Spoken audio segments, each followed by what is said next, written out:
Hello बच्चों, कैसे हो सब।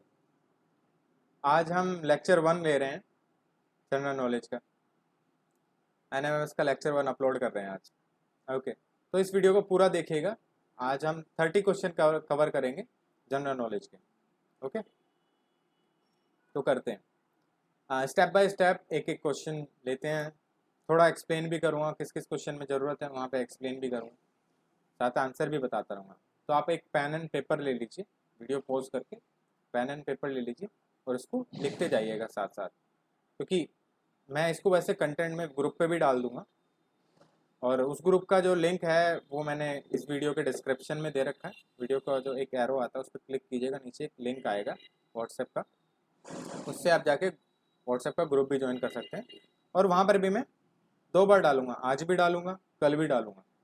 और अगर किसी बच्चे के पास नहीं पहुँचता है, वो बाद में ज्वाइन करता है तो बता दे, मैं फिर से डाल दूंगा।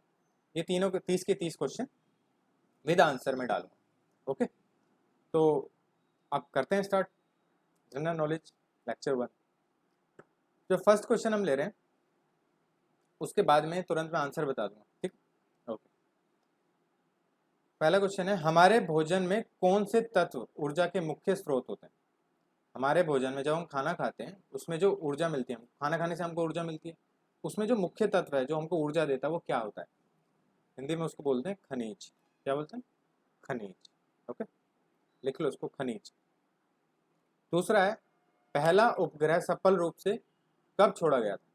पहला जो उपग्रह है, जो उपग्रह क्या होते हैं, किसी ग्रह के आसपास जो चक्कर लगाते हैं उसको उपग्रह बोलते हैं। जैसे सन के आसपास हम लोग लगा रहे हैं, मतलब धरती लगा रही है, तो हम उसके क्या हैं, उपग्रह हैं। ऐसे ही धरती के आसपास जो उपग्रह लगाते हैं, जिसको हम सैटेलाइट भी बोलते हैं, हम लोग जो रॉकेट के थ्रू जाते हैं ना अंतरिक्ष में, फिर उनको उनको हम ऐसे ही डिस्प्लेस कर देते हैं कि वो आसपास पृथ्वी के घूमते रहते हैं। तो पहला जो उपग्रह था दुनिया में, पहला उपग्रह कब छोड़ा गया था। पहला उपग्रह जब छोड़ा गया था उसकी डेट है 19 मार्च 1973। दोबारा लिख लो, 19 मार्च 1973। ठीक है। क्वेश्चन नंबर 3, इनमें से किस विकिरण के कारण कैंसर पैदा होता है। आपने सनलाइट देखी है, सूरज की जो रोशनी आती है उसमें बहुत सारी विकिरणें होती हैं, मतलब उसमें बहुत सारी रेज होती हैं। तो उसमें से एक रे होती है जिसका नाम है अल्ट्रावायलेट। अल्ट्रावायलेट रे की वजह से कैंसर पैदा होता है। जब हम अल्ट्रावायलेट रेज में जब ज़्यादा एक्सपोज हो जाते हैं, जब हम ज़्यादा धूप में रहते हैं और वहाँ पर अल्ट्रावायलेट रेज का ज़्यादा इंटेंसिटी होती है, तो क्या होता है, कैंसर का कारण होता है। वो अल्ट्रावायलेट रेज कैंसर का कारण है। ठीक है, अगर कोई पूछे ना कौन सा विकिरण कैंसर पैदा करता है, तो वो विकिरण का नाम है अल्ट्रावायलेट। ओके। फोर्थ क्वेश्चन, कृत्रिम उपग्रह अपनी भूस्तरीय कक्षा की परिक्रमा में कितना समय लेता है। अब मैंने जैसे बताया, उपग्रह क्या होते हैं, वो एक ग्रह के आसपास चक्कर लगाते हैं। अब हम धरती की बात करते हैं अब, ठीक है। अब धरती जो हमारी पृथ्वी है उसके आसपास जो चक्कर लगाता है, जो उसका उपग्रह है, वो कितना टाइम लेता है, लगभग कितना टाइम लेता है। तो लगभग का मतलब एक दिन में पूरा हो जाना चाहिए, तो लगभग वो 24 घंटे लेता है। 24 घंटे में वो वापस अपनी जगह पे आ जाता है परिक्रमा करके। ठीक है, परिक्रमा तो पता है, परिक्रमा मतलब जहाँ से चले वहीं पे आके खत्म हो गए।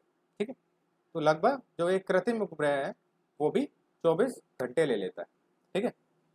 फिफ्थ क्वेश्चन है, थोड़ा इंपॉर्टेंट क्वेश्चन है, बहुत कम बच्चे जानते हैं। डॉक्टर कलाम, डॉक्टर एपीजे अब्दुल कलाम, सुना होगा नाम सबने, भारत के पूर्व राष्ट्रपति रहे, रॉकेट साइंटिस्ट रहे, बहुत बहुत बहुत अच्छे इंसान, महान महान नेता, महान इंसान, लेखक बहुत अच्छे रहे। जो डॉक्टर एपीजे अब्दुल कलाम है, उनका देहांत कहाँ हुआ था, किस राज्य में हुआ था। जो उस राज्य का नाम है, उस राज्य का नाम है मेघालय। क्या नाम है? मेघालय। सिक्स्थ क्वेश्चन की तरफ जाते हैं, कितने ग्रह पृथ्वी की तुलना में सूर्य से निकट हैं। जो कितने ग्रह हैं जो पृथ्वी की तुलना में सूर्य के निकट है। अब जैसे हम लोग किसकी परिक्रमा कर रहे हैं, पृथ्वी किसकी परिक्रमा कर रही है, सन की, सूरज की।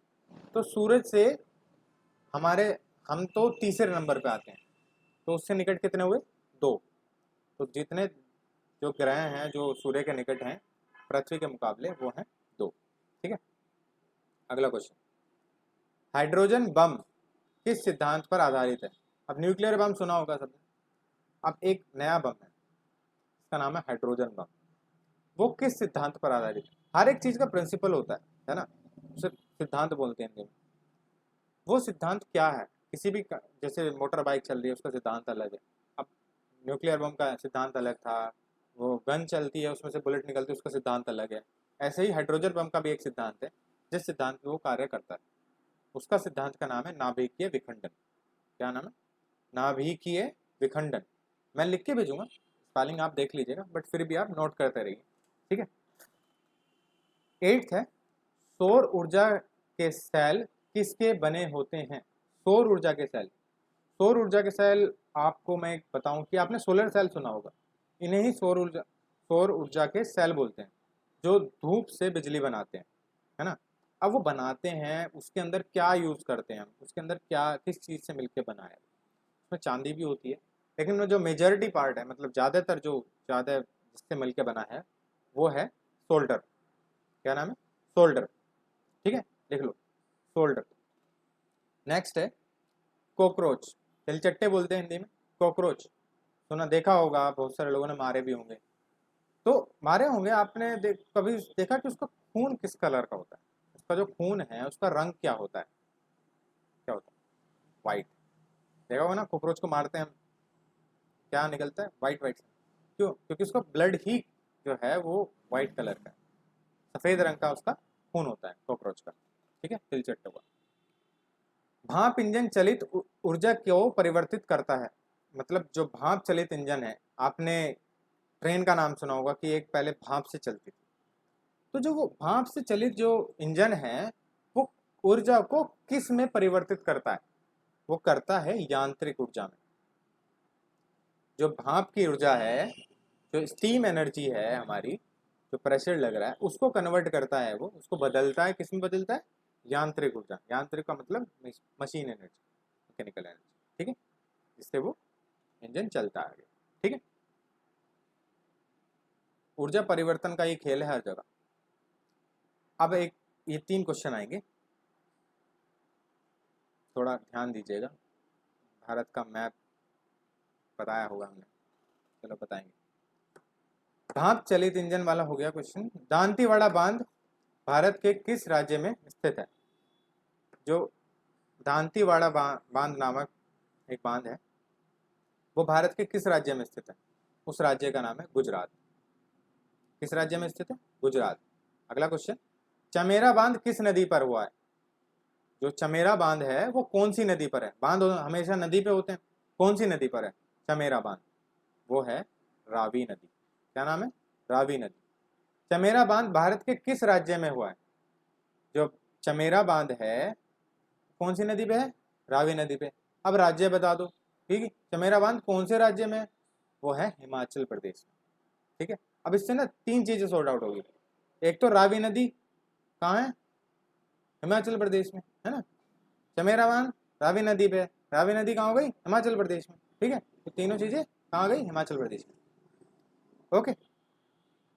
भारत का सबसे लंबा बांध कौन सा है? अब चमेरा बांध तो सुन लिया आपने हिमाचल प्रदेश में, अब भारत का सबसे लंबा बांध कौन सा है? लंबाई, सबसे लंबा बांध कौन सा है? भारत का सबसे लंबा बांध है टिहरी बांध। कहाँ पर है? उत्तराखंड में, ठीक है। इसकी जो लंबाई है वो 260.5 मीटर है। कितना है? 260.5, 260.5 मीटर, ठीक है। भारत का सबसे लंबा बांध क्या नाम है? टिहरी बांध। अब भारत का पता लग गया। अब विश्व का बात करते हैं। विश्व का सबसे लंबा बांध, विश्व का सबसे लंबा बांध है जिनपिंग बांध। जिनपिंग वन बांध, जिनपिंग वन बांध कहाँ पर है? शी जिनपिंग का नाम सुना होगा, चाइना के राष्ट्रपति, है ना। तो उनका जो सरनेम है ना वो जिनपिंग वन, उसी पे है। जिनपिंग वन नामक बांध है एक, दुनिया का सबसे लंबा बांध है। उसकी जो लंबाई है वो 305 मीटर है, ठीक है। भारत का सबसे लंबा बांध पता लग गया, कौन सा है? टिहरी बांध। दुनिया का सबसे लंबा बांध पता लग गया, कौन सा है? जिनपिंग वन बांध। उसकी भारत वाले की 200 कितनी? 260.5। और जो दुनिया का है वो चीन में है, वो कहाँ है? 305 मीटर का, ओके। अगला क्वेश्चन, हम क्वेश्चन नंबर 16 पे आ चुके हैं। किस ग्रह को सुबह का तारा और शाम का तारा कहा जाता है? एक कहावत है, सुबह का तारा बोलते हैं उसको, और शाम का तारा भी बोलते हैं। तो किसको नाम दिया गया है? ये शुक्र ग्रह को दिया है। कौन से ग्रह को दिया है? शुक्र ग्रह को, याद रखिएगा। सुबह का तारा पूछ ले या शाम का तारा पूछ ले या दोनों पूछ ले, दोनों का ना आंसर एक ही है, शुक्र ग्रह। ठीक है, अगला क्वेश्चन। किस तत्व को सामान्यतः फलों और उनसे उनके रस को सुरक्षित रखने में प्रयोग किया जाता है? क्या हम यूज करते हैं, कौन सा तत्व यूज करते हैं जिससे हमारे जो फल हैं या उनके रस हैं वो सुरक्षित रहते हैं? अब आपने एक चीज नोटिस की होगी, इसका आंसर मैं इस तरह से समझाऊंगा। एक चीज नोटिस की होगी, जब आप आम के पेड़ से आम तोड़ते हैं और घर पे लेके आते हैं तो एक दिन में 2 दिन में खराब हो जाता है ना। लेकिन आपने कभी सोचा कि जब हम मंडी से लेके आते हैं या बाजार से लेके आते हैं तो वो कब टूटा होगा? 2 दिन पहले टूटा, एक दिन आने में लगा। मान लेते हैं कि कोई आम आ रहा है हमारा कश्मीर से सेब आते हैं, है ना। आम आते हैं यूपी से, पंजाब से, राजस्थान से, है ना, पंजाब एमपी से भी आते हैं।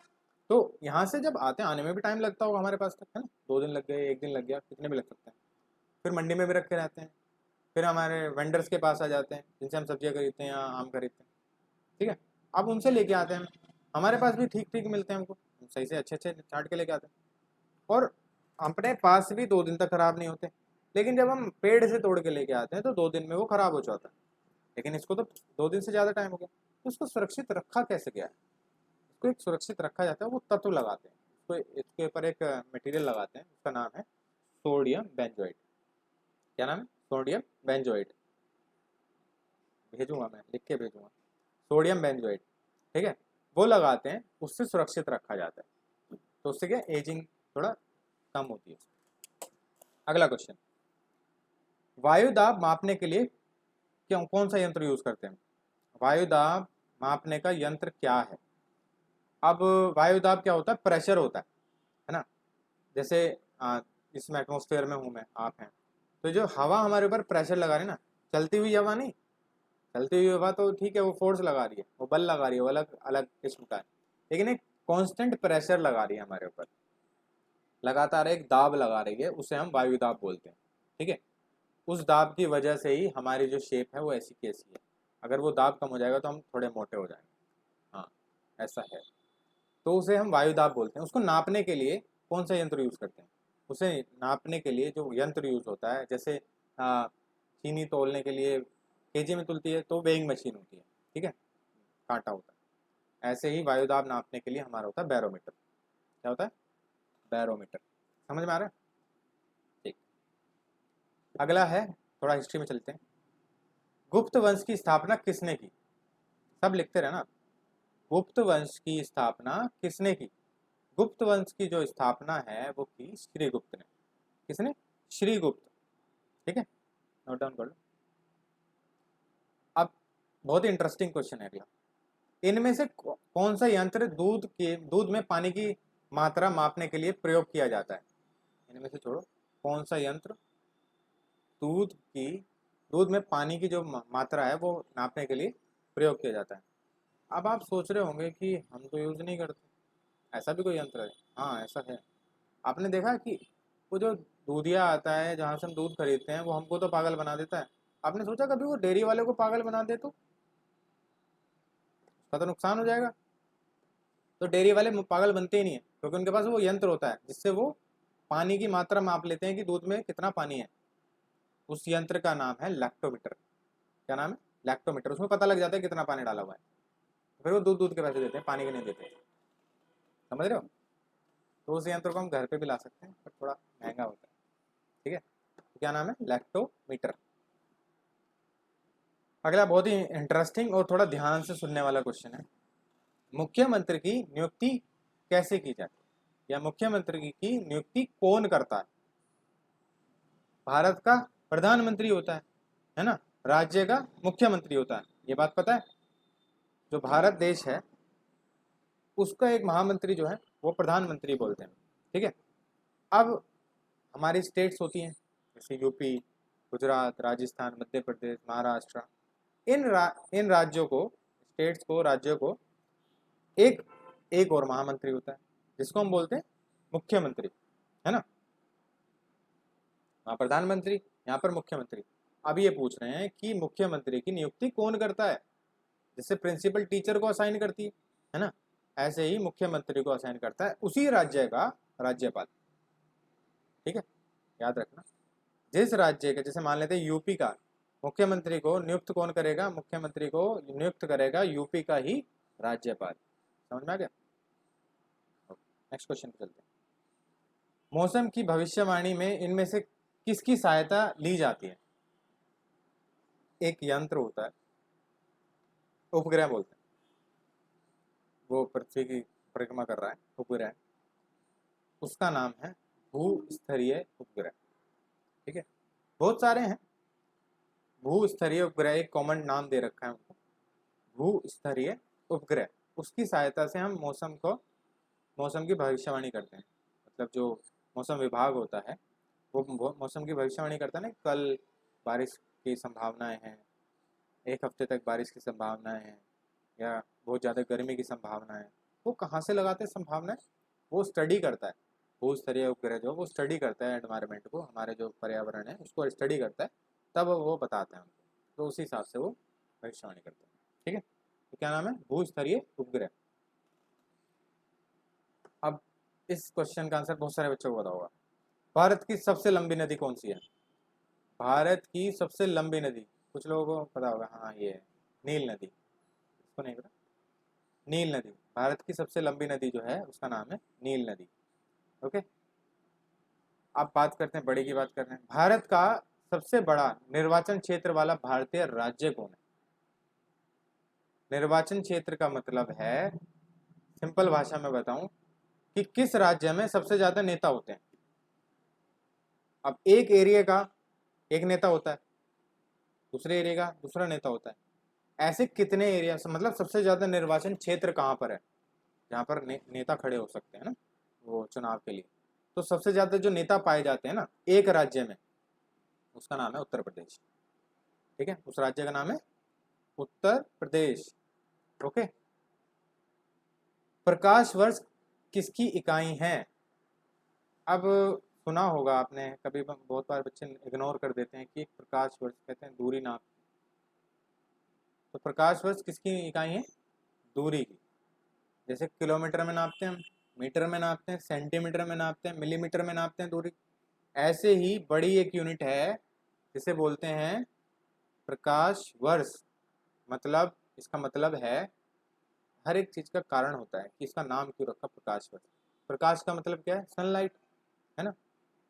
पृथ्वी पर जो सूरज की किरणें आ रही हैं तो क्या बोलते हैं? किरण, सनलाइट।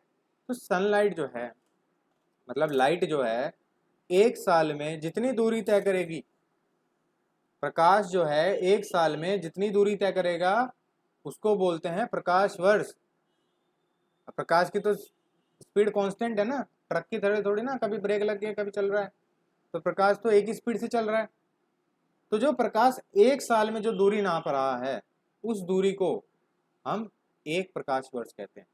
तो प्रकाश वर्ष किसकी इकाई हो गई? दूरी की। ठीक है, इंपॉर्टेंट क्वेश्चन है, देख लो, दूरी की हो गई। एक इंटरेस्टिंग क्वेश्चन लाऊंगा लास्ट में। केंद्र शासित प्रदेश दादर नगर हवेली की राजधानी का नाम क्या है? केंद्र शासित प्रदेश जैसे दिल्ली है, ऐसा ही एक केंद्र शासित प्रदेश है दादर और नगर हवेली। तो उसका जो राजधानी है उसका नाम क्या है? उसका नाम है सिलवासा। क्या नाम है? सिलवासा। अब एक क्वेश्चन और इसी से कनेक्टेड, केंद्र शासित प्रदेश दादर नगर हवेली भारत के किन राज्यों के बीच स्थित है? दादर नगर हवेली ना समुद्र में है, ठीक है, लेकिन उसके आसपास दो राज्य हैं, तो उन राज्यों के बीच में स्थित है वो। उन राज्यों का नाम बताओ। वो राज्य हैं गुजरात और महाराष्ट्र। क्या? गुजरात और महाराष्ट्र। ठीक है, इन दो राज्यों के बीच में दादर और नगर हवेली है। ठीक है, अब एक और क्वेश्चन दादर और नगर हवेली से, कि दमन गंगा नदी कहाँ बहती है? उसको पता होगा। दमन गंगा, एक तो गंगा है हमारी, एक है दमन गंगा। दमन गंगा नदी जो है दादर नगर हवेली में बहती है। तीन क्वेश्चन हो गए दादर नगर हवेली के। किन दो राज्यों के बीच में? महाराष्ट्र और गुजरात। ठीक है, दादर नगर हवेली की राजधानी सिलवासा, ठीक है। दादर नगर हवेली में जो नदी बहती है उसका नाम क्या है? दमन गंगा, ठीक है। 1 से 3 क्वेश्चन याद रखें। एक और क्वेश्चन, 29 क्वेश्चन है, अंडमान निकोबार द्वीप समूह का सबसे ऊंचा स्थान कौन सा है? जैसे हर एक जगह जैसे पर्वत श्रेणी होती है ना, पर्वत श्रेणी होती है, तो दादर वो जो अंडमान और निकोबार है वहाँ का सबसे ऊंचा स्थान कौन सा है? वहाँ का सबसे ऊंचा स्थान का नाम है सैंडल चोटी। क्या नाम है? सैंडल चोटी, ठीक है। लास्ट क्वेश्चन, ये क्वेश्चन नहीं है, बस एक जनरल इंफॉर्मेशन है, पूरा मैं बोल देता हूँ।